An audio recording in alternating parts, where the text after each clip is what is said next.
চলো আজকে শুনে নিই ক্লায়েন্টের কাছ থেকে ক্লায়েন্ট কোথা থেকে এসছে, ক্লায়েন্টের নাম কি, তো শুনবো আর ক্লায়েন্ট কি করালো। তো চলো ওর কাছ থেকে শুনে নিই। বলো তুমি কোথা থেকে এসছো, তোমার নাম কি? আমি চারঘাট থেকে এসেছি। আমার নাম প্রীতি। আমি আজকে স্মুথনিং করিয়েছি, এটা দিয়ে আমার থার্ড টাইম। আমি আগে একবার করিয়েছি, তারপরে বোটক্স করিয়েছি, আজকে আমি আবার স্মুথনিং করালাম।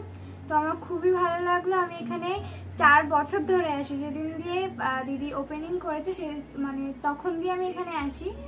তো খুবই ভালো রেজাল্ট, তোমরাও এসো, ভালো রেজাল্ট পাবে। আর ফেসিয়াল দিদির হাতে তো জাদু আছে, আমি অন্য কোথাও যাই না, হেয়ারের জন্যও যাই না, ফেসের জন্যও যাই না, যাই হোক আমি এখানেই আসি।